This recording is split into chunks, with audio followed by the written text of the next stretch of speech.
just finished piecing a quilt top, and it's a pattern that I'm going to be releasing very soon. I always clean my sewing machine after every quilt that I make. That's sort of how I personally gauge when I need to clean my sewing machine, because I primarily make quilts. So here's the machine that I use for all of my patchwork, all of my quilting, which is primarily straight line quilting, although if I do any free motion quilting, I do it on this. This is a Juki TL 2010Q. They don't make this particular model anymore, but they do make a similar model. And if somebody knows what the similar model is, if you could put it in the comments, that would be great, because everybody's always asking me and I don't know. I've had this machine, I think I got it in 2018. I was super enthusiastic about wanting to get a Juki 2010 in particular, because everything I'd ever heard about them personally when I talked to people was that they were so dependable,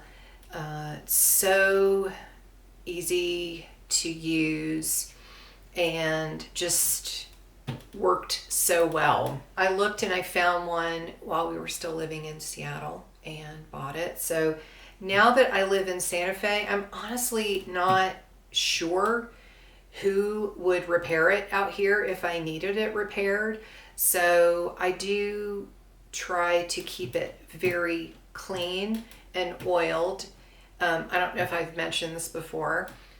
Santa Fe is an incredibly dusty place to live, as you can imagine. So I do keep it covered when I'm not using it. But this is my sewing table, and it is an IKEA desk, and I'll figure out the name of it if they still carry it, and I'll put it in the description box. It has a drawer right here, but I don't use the drawer. I took the drawer out because I have a knee lift on my 2010 that I use. I call this machine the dear one. We have a joke in our family that things seem to operate better if you give them a name, and it is the dear one as far as I'm concerned. It's a semi-industrial, it's a mechanical machine versus a computerized machine. So I have a Bernina 550Q that I used before I used this. I still have it, but to be honest, I never use it. And I have had to have that one repaired several years ago. It was pretty costly. With the mechanical machine, usually there are just a few things that could actually go wrong with it. So I thought I would share exactly how I clean my machine.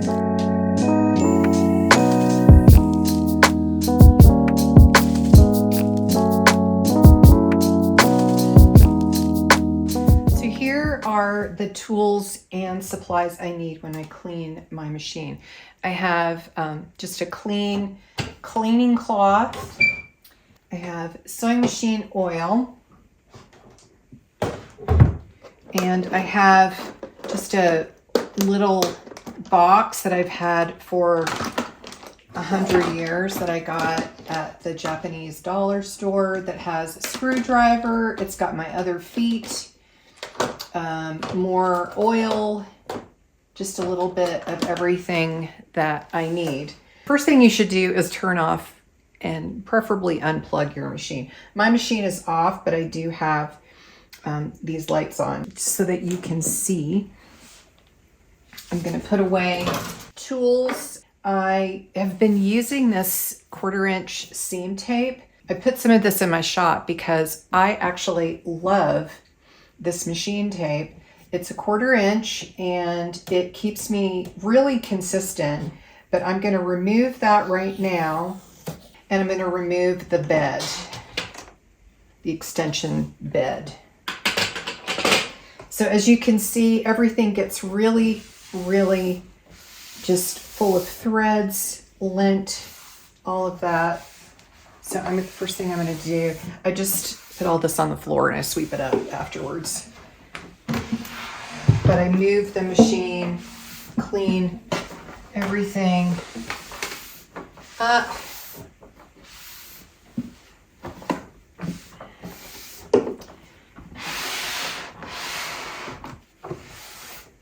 I could do this every day, honestly. I just get so much dust on this. So I clean the table. In my little box here, I use the screwdriver or whatever this little multi-tool is called to just loosen everything. I take the foot off. I usually keep my snips up here, and so I'll take those off. I take my thread out.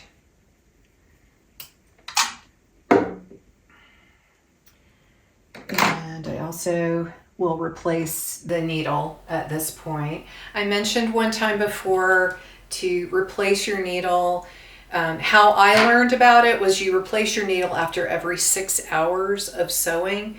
I usually replace my needle after every quilt that I make. I don't know how long it takes me to make a quilt, so it could be a little bit more or sometimes a little bit less than 6 hours of sewing. I'm going to remove the plate.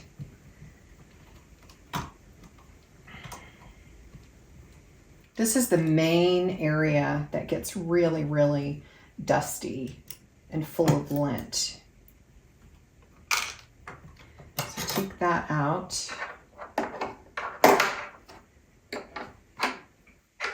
And you can probably see how full of lint all of that is. I used to use, and these are still things that I use to clean this area.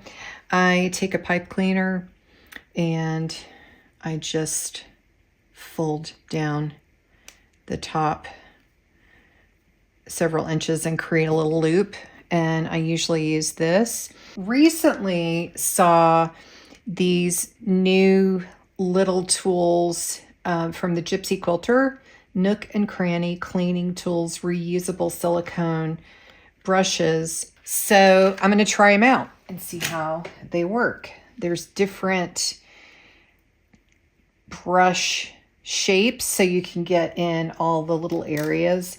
And another reason why it'd be nice to switch from using these pipe cleaners is because our cat Toby thinks that pipe cleaners, if he sees one, that it is a toy for him. So I lose them pretty often.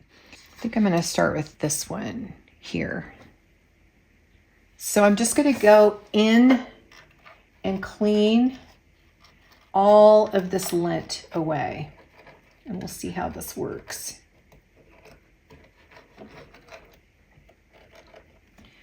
So you can see it's picking up. You just want something that's going to pick up that lint.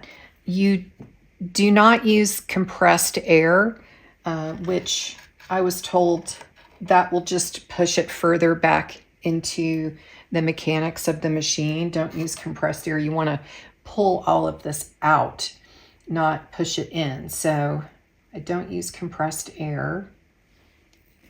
And honestly, this part's kind of fun, just cleaning up all of this stuff.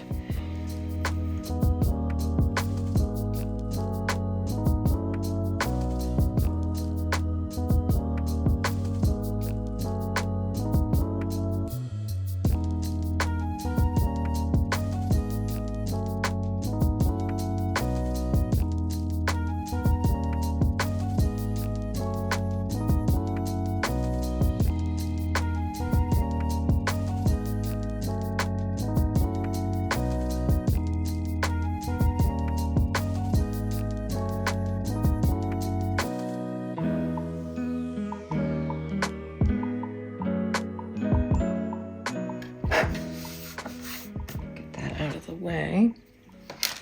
And then I just take my cloth and wipe everything down. Once I feel like I've gotten everything out that I can, I put this back on.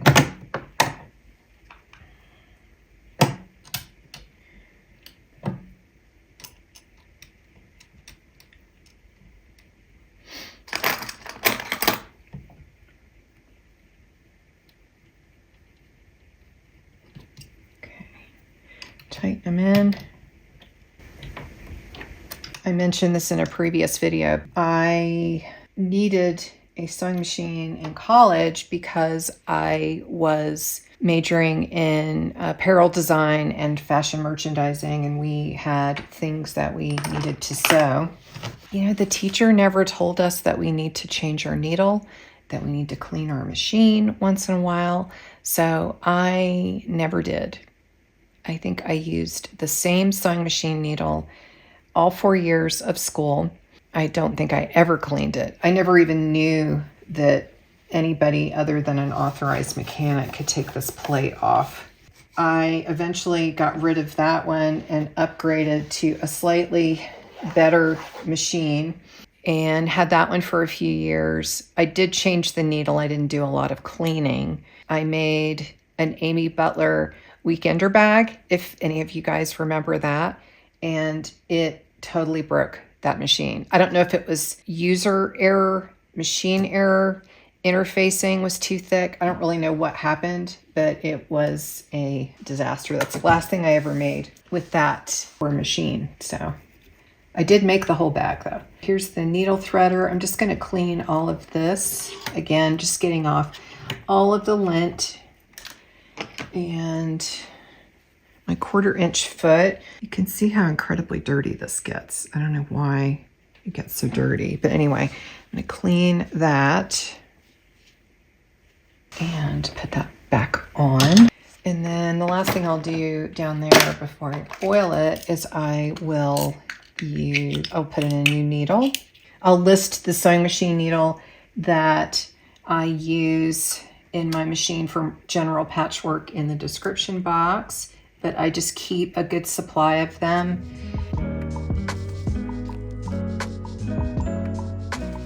And then the last thing I'll do down here, there is one hole here that is for oiling, adding oil to the machine.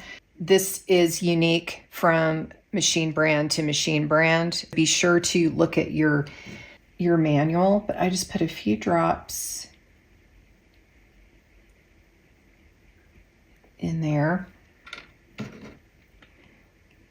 And then I always wipe with a cloth. I've just got like some all-purpose, like really gentle cleaner that I will just use to wipe off the sewing machine bed before I keep going. And sometimes that's all I do. But if you feel like it's been a while since you've cleaned your machine and you want to do a little more cleaning, you can go in here.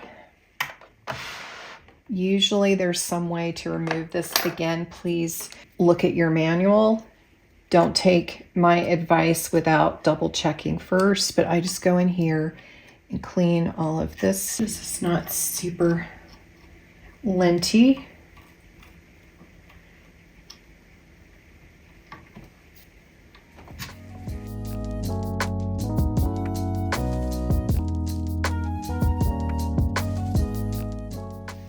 And another thing that I do, usually for my patchwork, because it's so scrappy, I usually use one of 2 or 3 Aurifil thread colors, and I will list them in the description box because I carry these in my shop.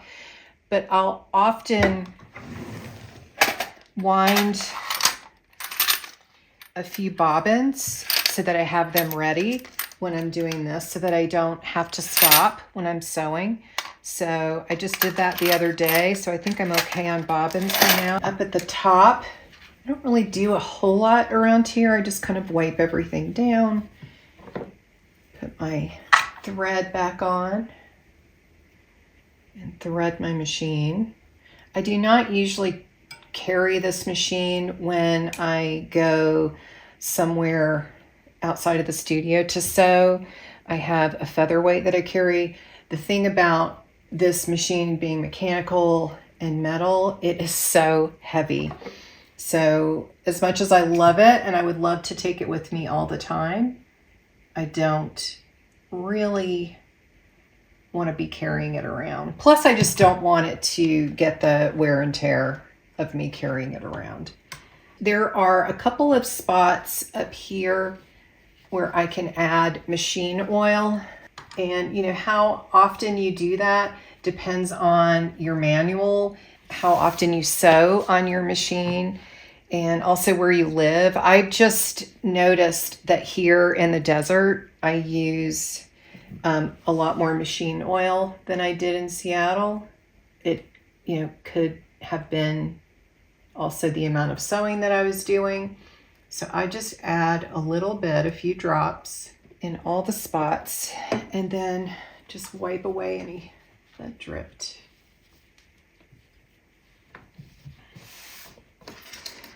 So then I'm going to rinse these off in water, and then I'll put them back in my little toolbox.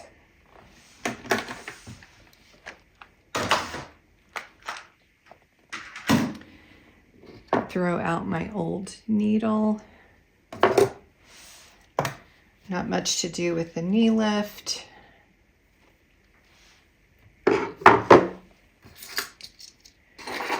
Put my thread snips back. And then the last thing I do is put my extension table back on, make sure it's level, and then clean it.